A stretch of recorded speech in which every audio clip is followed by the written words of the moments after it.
Hey, is this thing on? Sam and Clint left, and I guess I have to do the podcast.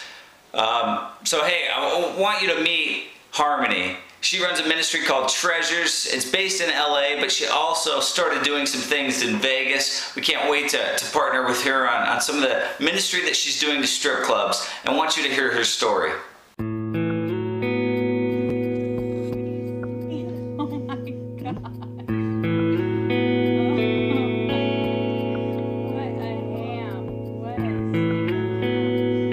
My name is Harmony Dust, and I am the founder of Treasures Ministries, and we're an outreach and support group to women in the sex industry. I started Treasures about 5.5 years ago, just with a passion in my heart to reach women working in the industry in Los Angeles.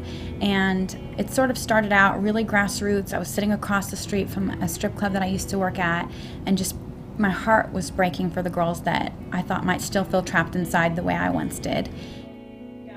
I was raised in Venice, California. I became involved in a relationship with a boy in my neighborhood. I just became obsessed with gaining his approval and making sure that he didn't leave me, because I had been abandoned by, so many people in my life already, my own father, and I just felt like, every man that had come in my life had, raped or abused or abandoned me. I decided that I would keep him around by giving him money. And so, at 15, I was just giving him whatever money from jobs that I was working.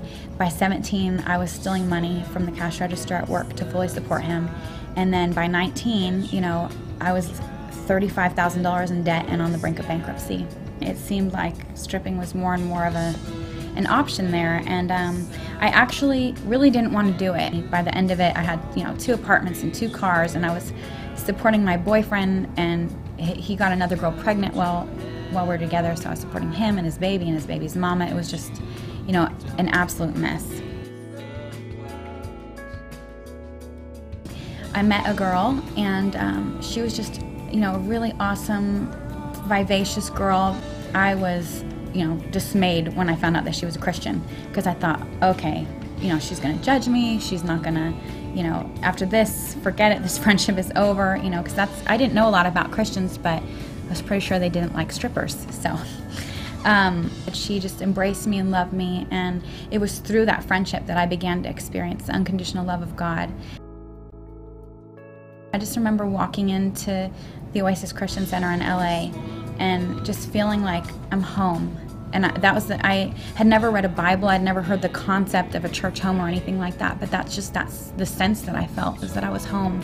And I knew from that point I wanted to go back, and I started showing up to church every time the doors were open. And that didn't mean that I left my boyfriend and quit stripping that night. Actually, it was a process. There was a period of about 6 months where, I would go to church on a Wednesday night even, and then go to the strip club afterwards and work.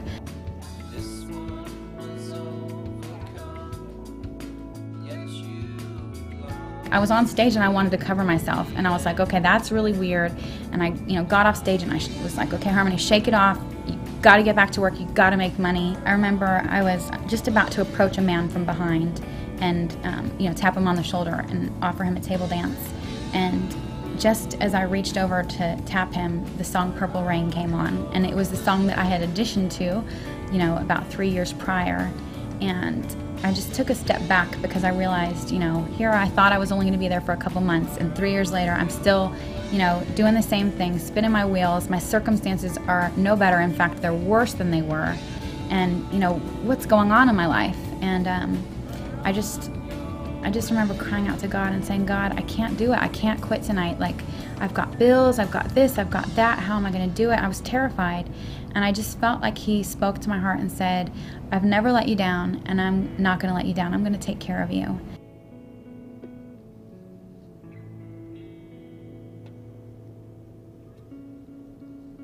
At that point, I just decided to walk straight up to my manager and tell him I was leaving. And, everyone was like, what are you talking about? No one quits. Everyone comes back. You'll be back, And all that really just strengthened my resolve to leave once and for all. And I never went back after that until I started doing Treasures and then went back, doing outreach in totally different circumstances. In just a few short days, we We go back to the porn show. People ask us all the time, well, why do you go to these places?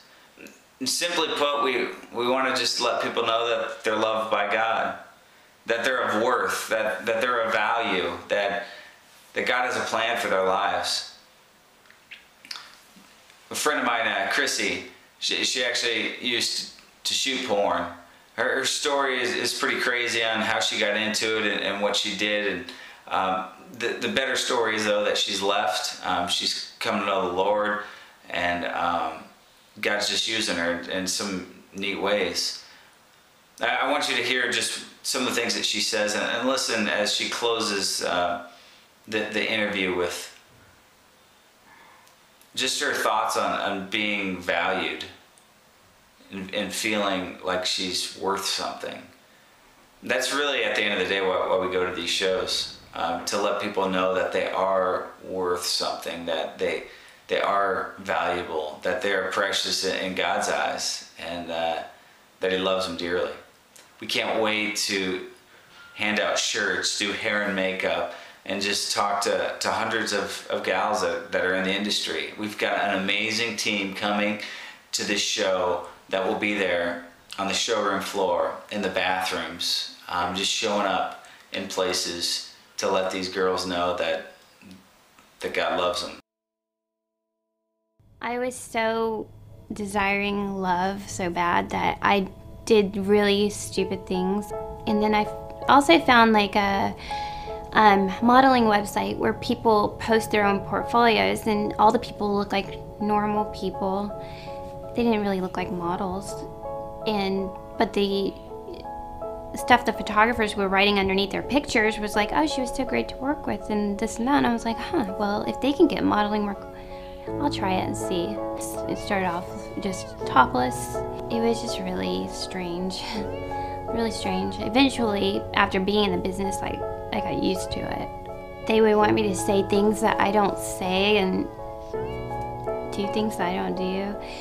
Well, after being in the business for 6 years, there were just so many things in my life that were just, I don't know, just things I could put on this like false happiness, you know, and I felt financially like trapped in the business. And then also there was, you know, when people want you and your name is getting bigger, and I don't know, there was just like it's a whole other person that I was, where like that kind of filled the emptiness that I felt. And at the time I met this guy named Chris, and then he was like, well, let me ask you something.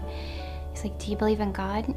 And at that moment, like I just got chills all over. Like I hadn't heard anything about God in so long. He just started witnessing to me, well, you know, He loves you, and you could, you know, He wants you to let Him into your heart. He just started like witnessing to me and telling me about what He did for me, you know, dying on the cross to forgive me of all of my sins and how I can start over. I just made the choice right then to quit. And it was scary. I mean, I wasn't really scared at the moment, but then when I went to tell my boyfriend, I was scared. The next day, my manager's calling me. You know, I'm out of town still. And he's like offering me all these jobs with really big names that I had always wanted to work with because I thought it would be a good career move. I turned him down. I called my friend Chris. I called him and I'm like, Pete, you know, my manager's offering me all this work and I've got a website. Like, what am I supposed to do? I have no idea what I'm supposed to do. Like, I just accepted Christ into my heart. And I don't want to do another shoot, but I have to pay my bills. And he's like, well, you know, what do you think, like, God would want you to do? What do you think is right? And I knew, like, I couldn't do it anymore. You know, it's like Christianity is not always an easy thing. It's not like you don't just say, I'm going to be a Christian, my life's going to be perfect. It's a process. You know, everything's been quite the process. And I think, you know, now my life is a lot different. I still have struggles. I still have sin that I struggle with. My relationship with my mom is starting to heal. She knows that I'm starting to share my story, and she actually sent me an email recently, and she's just like, so she's really proud of me. And so it's like really crazy because I've never heard that before. Nobody's ever said that they were like proud of me. There's some great stories there with Harmony and Chrissy. Stephen Rose also has a great story. Stephen comes to us from Kentucky, spent 2 years interning with us. Now he'll be full-time. He'll be driving a yellow bus from Kentucky to Las Vegas. This bus will be used to pick people up from the airport, to give out Bibles and free water on the weekends on the Strip, a shuttle service to a local church on Sundays. I mean, crazy, just fun stuff that we're going to do with this bus. Stephen, I don't know how he swung this deal, but he got a guy that actually gave us this bus. It happened to be in Florida. So Stephen, he's got this crazy journey. We're going to share a little bit with you of the bus from Orlando to Kentucky. It's still not here. It's now going to make another trip from Kentucky to Vegas. Stephen Rose, thank you. And remember to fill up the tank. I am here. I've made it. Here in Titusville, Florida. I am inside of a 14-passenger bus, the new Strip Church bus. Welcome. Perimeter seating. Nice diesel bus. Give you a little tour around here. Here, we'll take a little walk around. I don't know if you've ever seen a bus that looks this good. Really, this just looks fantastic. I'm really excited about what we'll get done with this bus in Vegas. And anyways, so welcome to Titusville. If you want it, God's got it. He's got everything you need. If you want it, God's got it. He's got